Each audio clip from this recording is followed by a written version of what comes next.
ইসলামের ৫টি স্তম্ভের মধ্যে একটি হচ্ছে পবিত্র হজ। প্রতি বছর জিলহজ মাসের শুরুতে পালন করা হয়। এবারের হজ যাত্রার আনুষ্ঠানিকতাও ইতোমধ্যেই শুরু হয়েছে। আর এই যাত্রাকালীন সময়ে ঘটেছে অলৌকিক এক ঘটনাও। লিবিয়া থেকে হজের উদ্দেশ্যে রওনা হওয়া আমের মাহদি নামে এক যাত্রীর সাথেই ঘটে রহস্যময় ঘটনাটি। কি ছিল সেই রহস্যময় ঘটনা? বিস্তারিত দেখুন প্রতিবেদনে। আল্লাহর ঘর তাওয়াফ করবেন, রাসূলের পবিত্র জন্মস্থানের সান্নিধ্য নেবেন, এমন স্বপ্ন লালন করে আসছিলেন লিবিয়ার যুবক আমের মাহদি মনসুর। সেই অনুযায়ী তিনি এবছর হজের নিবন্ধন প্রক্রিয়াও শেষ করেন।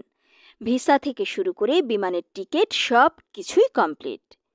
ইমিগ্রেশনের জন্য সব প্রস্তুতি নিয়ে আসেন বিমানবন্দরে। একটু পরেই উড়াল দেবেন রাসূলের দেশ সৌদি আরবের উদ্দেশ্যে। ঠিক তখনই যেন বাধল বিপত্তি। আমেরের মিশর হয়ে সৌদি আরবে হজে যাওয়ার কথা থাকলেও নিরাপত্তা ইস্যুর কারণে তাকে বিমানে উঠতে দেওয়া হয় না। এক পর্যায়ে আমেরকে ছাড়াই টেক অফ করে বিমানটি। এরপরও আল্লাহর ওপর অঢেল বিশ্বাস আর কাবাঘর তাওয়াফ করার প্রবল ইচ্ছা ক্ষণিকের জন্য হারাননি লিবিয়ান ওই যুবক। এ সময় বিমানবন্দর কর্মকর্তা তাকে সান্ত্বনা দিয়ে বলেন, মন খারাপ করো না, হয়তো এটা তোমার কপালে ছিল না।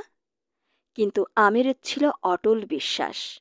উত্তরে তিনি বলেন, আমার নিয়ত হজের, ইনশাল্লাহ আমি যাবই। এরপর যান্ত্রিক ত্রুটির কারণে বিস্ময়করভাবে ফিরে আসে বিমানটি। যান্ত্রিক ত্রুটি সারানোর পর আবারও টেক অফের জন্য প্রস্তুত বিমান। ঠিক তখনই এবার বেঁকে বসলেন বিমানের পাইলট। কিছুতেই বিমানের দরজা খুলে আমেরকে বিমানে উঠতে দিতে রাজি হলেন না তিনি। ফলে আবারও আমেরকে ছাড়াই উড়াল দিল বিমানটি। এবারও বিমানবন্দর কর্মকর্তারা তাকে সান্ত্বনা দিয়ে বলেন, মন খারাপ করো না, হয়তো এটা তোমার কপালে ছিল না। তবে আমেরের ছিল অদম্য ঈমানী শক্তির দৃঢ় বিশ্বাস। তিনি আবারও উত্তর দিলেন, আমার নিয়ত হজের, ইনশাল্লাহ আমি যাবই। এর কিছুক্ষণ পর আরেক বিস্ময়কর ঘটনা ঘটল। যান্ত্রিক ত্রুটির কারণে আবারও ফিরে আসে বিমানটি। এবার ত্রুটি সারানোর পর পাইলট নিজেই ঘোষণা দিলেন, আল্লাহর কসম, আমি আর উড়ব না যতক্ষণ না আমের প্লেনে ওঠেন। আমেরকে না নিয়ে আমি বিমান ফ্লাই করব না। অবশেষে বিমানের দরজা খুলে দেওয়া হয় শুধুমাত্র আমেরের জন্য। আর শেষ পর্যন্ত আমের উঠলেন সেই বিমানে।